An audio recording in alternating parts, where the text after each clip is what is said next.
I'm Max 6 and we are in Las Vegas. This is the USA 2016. And I've got the great pleasure to be with Matt Jansen. Matt, it's good to talk to you, man, finally. It's an honor to get to be on film with you. I've watched your videos and followed along with what you're doing with Jay, and just to be in the same room with you, it's cool. Oh so my God, I can't believe he's saying all that stuff. I told Jill the same thing. I said, man, I love this guy, Matt. I keep hearing his name all the time. It's funny you mentioned Jay because many times Dallas, comes into conversation, and of course your name and stuff, and that's kind of what I want to talk about a little bit today. You're someone who obviously competed this weekend, did very well at the USA. Tough class, the light heavyweight. We'll talk about that a little bit later, but I want to talk more about the prepping business. You've been, your name has been coming back for the past couple of years, more and more. And at first, you were kind of just like this new kid on the block. That who is this Matt Jansen? Why is he a prep coach? And why people are, you're brought up in the same name as Coach Aceto and Hany, Rambod, and all that stuff. And now, your name is really becoming big and powerful. I mean, we just saw Dallas crushing the last competition he did. This is your boy. You train with him. You guys are good friends, and people are taking you seriously. Talk to me a little bit about how you get started in this, and how long ago exactly you started, and how it's progressed for you. I've been very blessed with the athletes that I've had to kind of work with and start out. I kind of had a passion for bodybuilding and training from like basically the age of 13 on. My training was more geared towards soccer at that point because that's what I wanted to do. So I would bodybuild in the off season, and then during the soccer season I would do more sport specific type training. I ended up going to college on a soccer scholarship, and in my second semester, I got so many concussions. I had 3 concussions within a matter of 6 weeks. Wow. So I had to stop playing. And during that time period is when I really fell in love with bodybuilding because I needed to find something competitive to do. I love to train, and I just had to kind of channel my training in a different way because it wasn't for soccer anymore. So that's kind of how I started out. My family and my mom, she's always been very health conscious with our food choices, so that's something that's always been a part of my life. And I actually had one of my professors that taught me sports performance nutrition was a competitor. All right, so in college our class was geared more towards competitions and athletes and less towards clinical dietitian. Oh wow. So that was something that really that was a beneficial thing for me at the time because I was able to ask a lot of questions and and learn more about metabolism and things like that related to the athlete.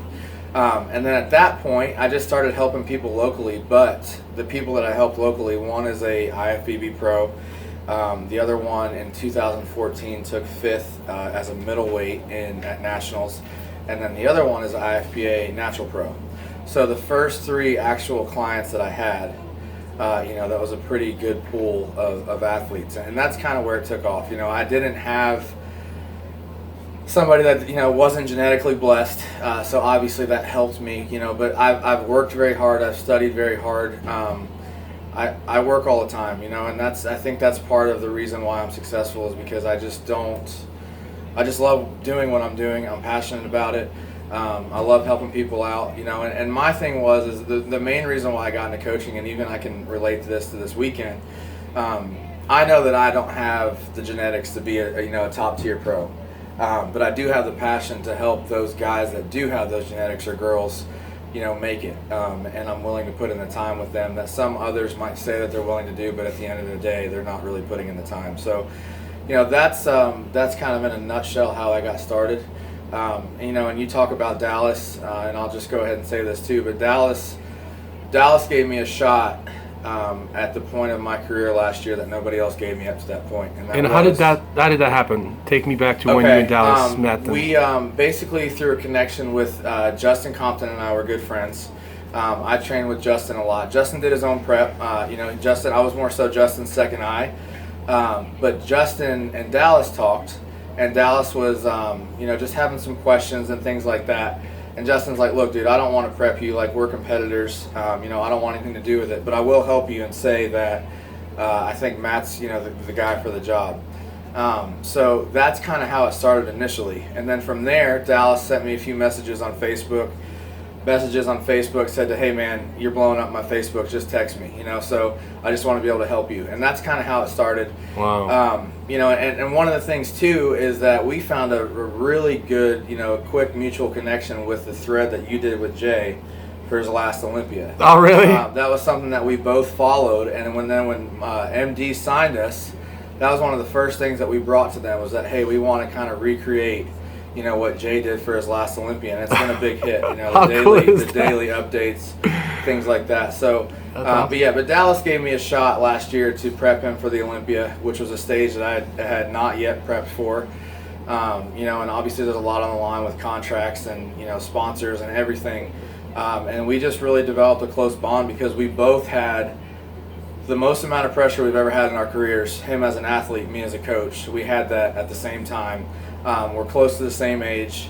We're just two young guys that just love to train, and get after it in the gym. And we have a passion for bodybuilding that, I think it just makes us a special team. So that's kind of how we started, and we've gone and grown from there. So yeah, he's a lot of people are saying he's going all the way to the top. This kid, man. There's a lot of people are talking about him. I think it's great you guys have such a great relationship. But talk to me a little bit about, let's switch gear. Talk to me a little bit about your competitive days. You just won the Flex Lewis Classic. Yes. Your class overall looked tremendous. And I saw that video you did online, the backstage stuff. That was so good. You have a new company called DEFCON 1, correct? That is Redcon is sorry. Aaron Singerman's new company. Okay. Okay, so I can talk a little bit about that too. But I started competing in 2010. Okay. And I competed naturally for the first 3 years. And I'll just go ahead and talk about this too, but I really messed my health up competing naturally. My thyroid completely shut down, my testosterone levels plummeted, estrogen went way up. And this was over a span of my last contest prep in a natural state. I prepped from February to November. It was basically like the last year before I got married to Jordan. And I needed something to occupy my time. And I'm also very competitive, and I don't like to be told that I can't do something. So I prepped for way too long, and just bodybuilding in general, I'm just going to go ahead and put this out there. It's not the healthiest thing. Anybody that tells you it's the healthiest thing is lying to you. Anything where there's a competitive edge involved, whether you're natural or not, you're going to take risks. There's going to be risks, due to body fat levels, due to hormones, things like that. So I just really put myself in a bad position coming out of that prep. And from November through June of the following year, I was pretty closely monitored because I felt so bad. And they kept doing blood work on me to figure out if there was something wrong with my pituitary. But basically, at the end of the day, it was just like they called it overworking syndrome or something, where my hormones just shut down. So I started hormone replacement therapy at that time, as well as thyroid. I started taking T3 and T4 through a doctor. And at that point, I wasn't really sure, what I wanted to do as a bodybuilder, because I had lost any of the progress that I'd made. I'd lost during that time. And I also, my health was in a spot where I wasn't sure if I should go back to trying to push to extreme low levels of body fat. So I just kind of let my body do its thing for a while, and that's when I really focused on coaching. And I got a lot of negative slack and feedback for that, because I was a guy that couldn't put on muscle but was coaching guys that were 100 pounds bigger than me, and how could that be? So that's where that comes from. Yeah. Okay. Yeah. I see. There's a lot of negativity about my age and who I've worked with and things like that, but I think it just comes with the territory. Bill Belichick gets talked crap about every Monday. It doesn't matter if he wins or loses. That's something that I've learned. I look at different channels of sports. The best coaches in the world, on SportsCenter, after they win a Super Bowl or after they win a title, it's more so about what they could have done better than what they did well. So that's something that I'm very passionate about what I do. So yeah, it hurts, but at the same time, I just try to be realistic about where it's coming from, who's saying what, what position are they in, do they really know me anyway, right? Things like that. So I don't even know where I was going with that. I'm glad you bring this up though, because this is from you directly. So it's kind of nice to know where your head's at when people are taking pot shots, or someone who's just trying to help people and do a good job at what he does. Right. You know, it's your passion, like you said. So. You know, and two, it's a competitive business. You know, and when there's a competitive business and there's money involved, there's going to be feelings involved, and you know, and title and glory. Right. Yeah. So you know, I understand all that, and you know, two, I am young. I don't ever claim to be better than anybody. You know, I just want to work as hard as I can. You know, and help people that want to work. You know, and that's really what it comes down to for me. So back to myself and competing. That's where we're going. So. You know, the more success I had as a coach, the more I felt it was important for me to be able to show that within myself again. And I started to believe in myself again. And Dallas really helped me with that. Because he pushes me just as much as I push him in the gym. And we just have something special, you know, so he always says that, you know, I believed in him, but at the same time, he's believed in me. So. That's great, man. Yeah. That's awesome. So anyway, I'm not going to cry. I'm going to try not to cry. You can't talk from the heart, man. It's you know, okay. So his belief in me and push is why I was here this weekend. You know, after I won the Flex, I had no intention to do this show. Really? Jordan, would you sign up in May? Yeah, so she signed up in May. I didn't send, you know, I was coming here just as a coach. And we were actually walking to breakfast on Sunday morning, and I had the intention to gorge out all day. And Dallas is like, dude, you need to do Chicago. And you need to do USAs. And I was like, no, I don't need to do USAs. I was like, get out of here. And he's like, no, really, you need to do the show. And I was like, I said, you're crazy, you know. So then he on his own, Neil was at breakfast with us. I work with Neil Hill. And Neil's kind of been my mentor since 2013. Okay. Before he was even really coaching me, we would just have Skype calls, and he would just basically pour himself into me. So Neil was at breakfast with us after I won the show, and Dallas was like, Neil, don't you think Matt should do USAs? So then I got put on the spot again. You know, so then I just started thinking about it, and I needed to weigh out a few things. One, it was a commitment to the people that I had doing the show, you know, because I didn't want to. Bodybuilding is selfish, and I knew that if I did the show, regardless of me not wanting to be selfish, my energy levels would dictate me being selfish at times. Yep. Me having to eat would dictate things like that. So I really tried to weigh that. But at the same time, I think, you know, the guys that I've prepped and that I was on stage with today, we have a special bond, and I wanted to be backstage with them anyway. You know, and it gave me an opportunity to do that in a manner that just made sense because I was in shape. That's awesome. So I just kind of wanted to see how I would do, and then go from there. You know, ultimately, I know I need to be at my height. I need to be 220. You know, I need to be a heavy. Need to be at the top of the class, and also, this is going to be my last year as a light heavy, and I knew that as well. So I just kind of wanted to see where I fared. I knew I wasn't going to be the biggest. You know, I knew that going into the show, and that was definitely seen today.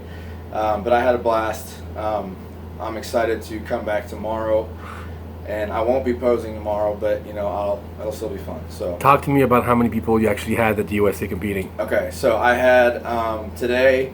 I had Turner Riddle, who was a light heavy, so I competed with him. I had Jimmy Madsen, who was also light heavy, and he's top 3. Yep. And then I had John Jewett, who is a heavy, and he looks to have won his class pretty single-handedly. Wow. So that's today. Tomorrow Jordan's competing. I have another girl doing figure, and then I have a guy doing men's physique as well. You're busy, dude. So yeah. That's awesome. So it's been a busy weekend. How many clients do you have total? I would say somewhere around 70. Wow. And I have like 18 pros. Wow. That's awesome, man. You're doing well, I have buddy. 6 people going to the Olympia. Oh my God. Just in case anybody's keeping tabs. Good for you, man. I'm so glad we got to do this interview, man. You're a good kid. I'm really glad we get to meet, and you're someone I've actually wanted to do an interview for a long time. Just because I'm always interested in people becoming successful, how they got there, and how they're on their way up. It's always interesting to see where they came from, and you're not disappointing. So I'm really happy. Thank you for the opportunity. I really appreciate it. Yeah, thanks so much, Matt. Good luck. Lucky we got just as we were wrapping up the interview with Matt, we got one of his clients who actually is going to be doing very well this weekend. Matt, who do we have here? Who just came by? This is John Jewett, and he competed in the heavyweight class. He was called out dead center, and left there throughout the whole comparison round. So, what does that mean, Josh? Are you feeling good about today? Yeah, I feel great about it. I mean, once you get out there, it's hard to really kind of grasp that until you guys have trophy in hand. Prep for this for a whole year and think about it and have that be your whole focus, and to actually have it, come to life. It's hard to really believe it. We were just you saw us talk to Matt just a minute ago on camera and doing the interview. How do you give me the athlete's perspective about what it's like to work with Matt, and what do you like about it? Well, my whole background has always been in athletics and also education too. I did my master's in nutrition, and so I'm very educated in that aspect. And so to pick a coach, it was very hesitant because I did a lot of my own preps, and I had like that control factor that I really had to be. So I needed someone that did have a good grasp in the education aspect, but more so, had more, I don't care how much you know unless I know how much you really care. And that was one thing, is I could tell right when I emailed Matt, he sent me back like a voice memo and was just super thorough and very detailed like I am, and I really liked it, but he cared. He had a deep passion and had a big interest in my, doing extremely well. So working with Matt has been amazing.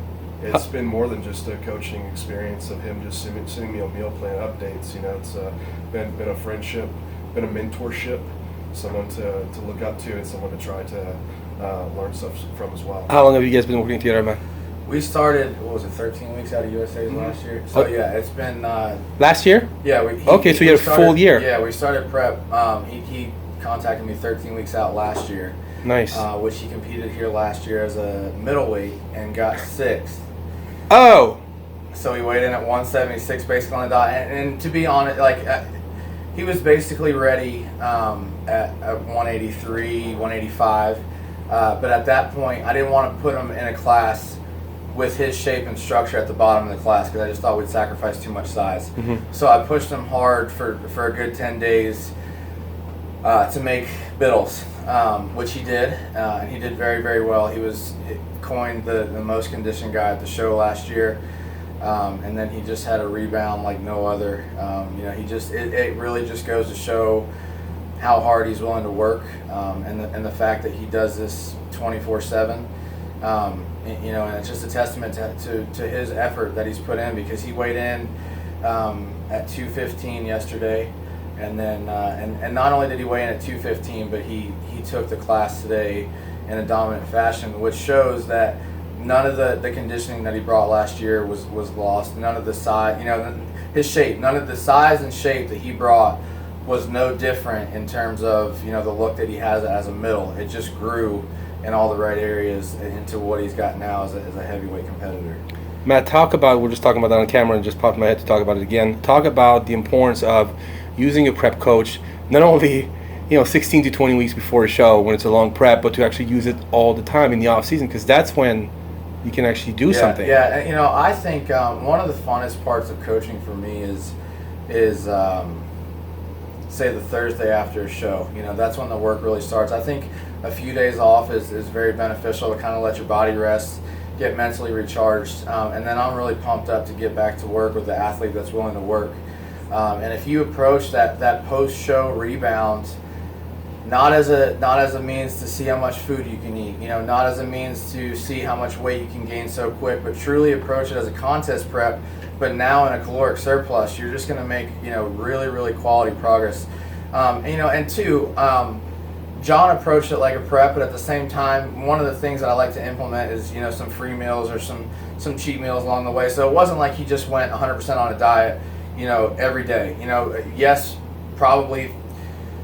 But it's controlled. It's controlled. You just won't go off the deep end and cheat for 6 months. Yeah. Actually, I think said, I've never sent someone like a post-show plan, because it was Sunday, and I'm like, go ahead and send me the off-season plan. Yeah. You guys, I was on fire, man. I was like, I'm ready to do, let's do it. I need to make improvements. That's awesome. That was right, because he, it's funny, we actually talked about this morning, going back to last year, but I was on the East Coast last year because I wasn't at the show. So I stayed up late to see how John did, and then when I found out that he wasn't in the top 5, which I thought for sure he was, I was disappointed. He was disappointed, and I said, "Hey, let's just shut it off tonight. You go out and enjoy the night, and we'll talk in the morning." And I remember waking up to a text. He said, "Hey, I had a good night. Blah blah blah. I went and ate pizza or whatever." He said, "But send me a plan. I'm ready to get to work." And literally he did. It was the next week he sent me pictures, and I think he was already up to 192 or something, and literally just as hard, glutes just as hard, and the next week it was like 201, glutes just as hard. And I remember at some point I sent him a memo, and I was like, "Dude, like, do not let the scale freak you out, because like you are just you look like the same, like your conditioning hasn't changed at all, even though it's going up so much. Like nothing bad's going on. He didn't feel bad. His blood pressure was fine." That's something else that's very important to me too. It's not only do you need to respect your body enough to not get sloppy after a show because you've worked so hard to get into shape, but it's from a health perspective. If you're going to do things like, your electrolytes need to be back in balance. You don't need to go off the deep end and throw your blood pressure through the roof just because you crave food. Just go about it in a smart way. And yeah, you can have whatever you want, but just do it in moderation. It's not that you have to eat every meal post-show like it's your last meal on earth. Because that's how you get in trouble quick. Yeah. That's awesome. Well, so what's the plan next now? I mean, I'm assuming you win tomorrow. We're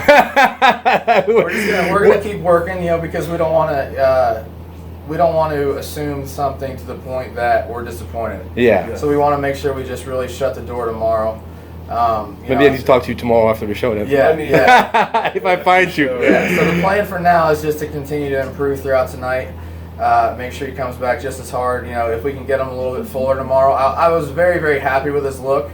I think it was very dominant, but I also know what he's capable of. And for prejudging, I think it's important to come in really crisp. Yeah. And now it's more so bring in a crisp look, but he's also going up against a very, very good super. A very good, light heavy. Yeah. So, there's a lot of good guys. So it's that fullness now needs to be more of a factor, because it's more of who's the most complete. And you can worry about that after prejudging, right? Of course. Right, absolutely. So we rehydrated. That was the first thing before any food. He even got some fluids in him. Because I'm not just going to suck him down to the point where he's flattening out from a lack of fluids as well. And then we'll just continue to monitor and see how he's doing and go from there. Okay. Well, it was good talking to you, Josh. Matt, how about this? John. So I just said John the first time, then Josh. I don't know why I said that. I'm old, so you have to forgive me. But let's talk tomorrow after the show. And if we have some good news, then I'm going to ask you what's next. How's that? That sounds good. You're going to have to figure it out. All right, thanks. Yes, sir. We're at the USA. We just wrapped it up. Matt, we were hoping for this to happen. We just finished the final, and John did it. New MVP pro. Congratulations, man. How do you feel? Thank you very much. You guys. No, it feels great. It's John, surreal. Just show me that trophy, man. Yeah. So the battle for the overall was something. The guy who actually won the overall was a super heavy. Right. But I think a lot of people had you right in the mix, man. I think it was a close call. What do you think? There was a lot of talk about, it would be between us, and the guy was gigantic. He had a ton of size. He was like Coleman size, Matt. Yeah. Huh? Very, very impressive. If he's going to lose to somebody, if we're going to take a loss to beat somebody like that, honestly. So. But I gotta say, I thought you were harder. It's just, how much did he have? Like 60 pounds, 55 pounds. The guy's like. You have all those different criteria that you measure against. Symmetry, proportion, conditioning, mass. To have 60 pounds more mass, and he was in shape for a super heavy, because a lot of times the super heavy, they're not in that great a shape. Right. So for a super heavy, I think he was in really good shape. Right. I think you had them in condition, but the great win regardless, you guys. And I'm so happy we got this. This is going to be a great piece. I can't wait to put it out. Thanks for doing it. I'm so glad you won, because now it's like I told you I was going to put this piece out earlier. I said I got to hold out, because if he wins, we have to have him in the video, and I'm so happy for you. So congratulations. Thank you. And Matt, you too. John, can't wait to see you on the pro stage. Okay. All right. Thanks, you guys.